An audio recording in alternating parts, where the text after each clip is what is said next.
Hi guys, this is your girl Wakeji Kamore and welcome to Reflections by Wakeji Kamore.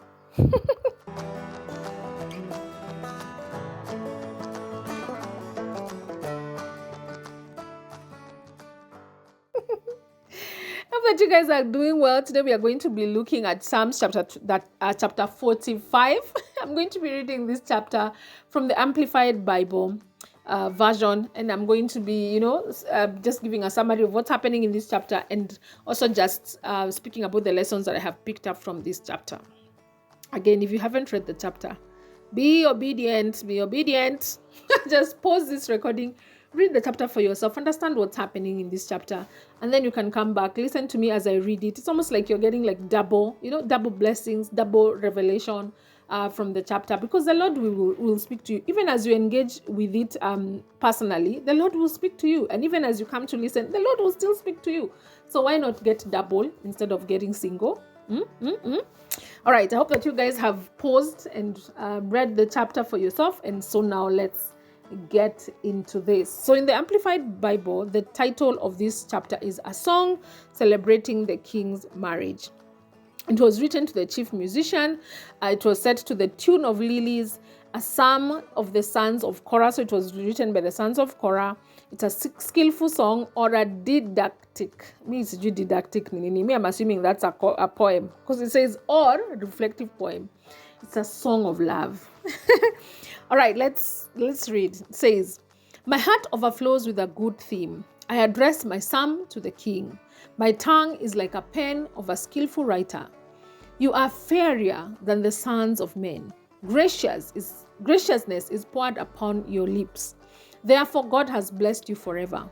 Strap your sword on your thigh, O mighty one, in your splendor and your majesty. And in your majesty ride on triumphantly for the cause of truth and humility and righteousness. Let your right hand guide you to awesome things. Your arrows are sharp. The people, rather the nations, fall under you. Your arrows pierce the hearts of kings' enemies. Your throne, O God, is forever and ever. The scepter of righteousness is the scepter of your kingdom. You have loved righteousness, virtue, morality, and justice, and hated wickedness. Therefore God, your God, has anointed you above your companions with the oil of jubilation. All your garments are fragrant with myrrh, aloes, and cassia. From ivory palaces, stringed instruments have made you glad. King's daughters are among your noble ladies, and at your right hand stands the queen in gold from Ophir.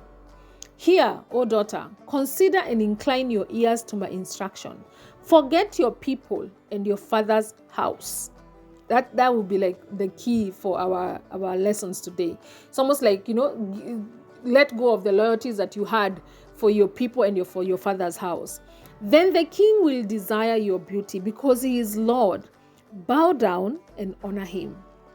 So basically, the psalmist is advising the queen, or then he's telling the queen, forget your people and your father's house. Like, cut the loyalties that you have with your father's house and your people. And instead, bow down and honor your king. Rather, be submissive to your king. Submit to your king. Verse 12, the daughter of Tal will come with a gift. The rich among the people will seek your favor. Glorious is the king's daughter within the palace. Her robe is interwoven with gold. She will be brought to the king in embroidered garments, and the virgins, her companions who follow her, will be brought to you. With gladness and rejoicing will they be led. They will enter into the king's palace. In place of the fathers will be your sons.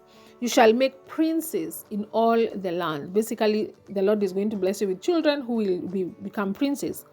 I will make your name to be remembered in all generations.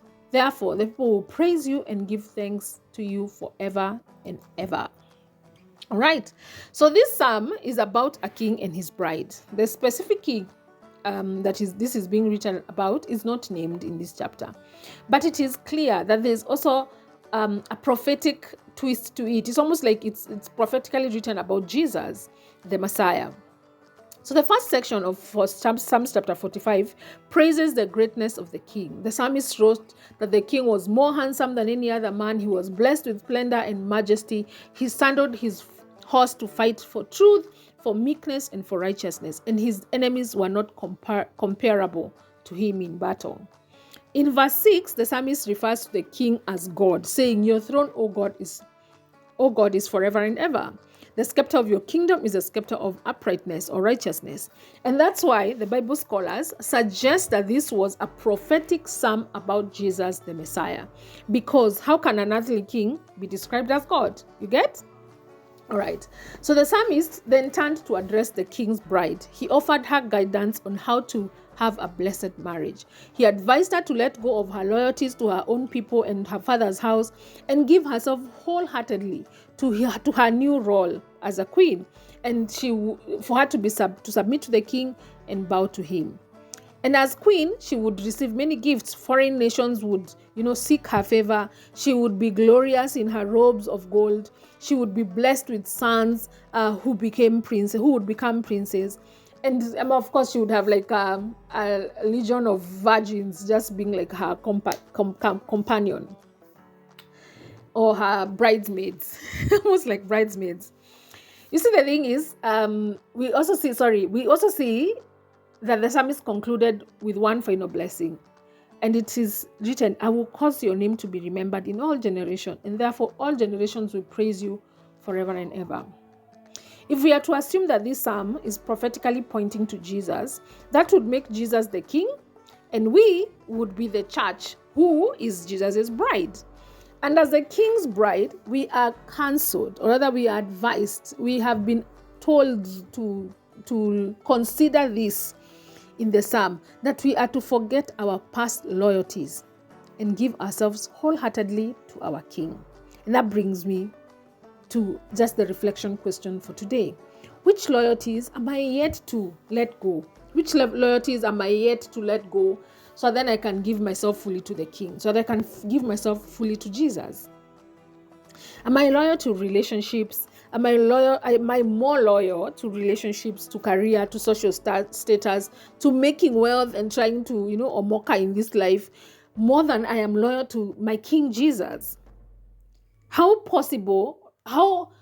hard or how easy has it been for me to let go of these loyalties? And will I be able to let go of these loyalties and give myself fully to my King Jesus?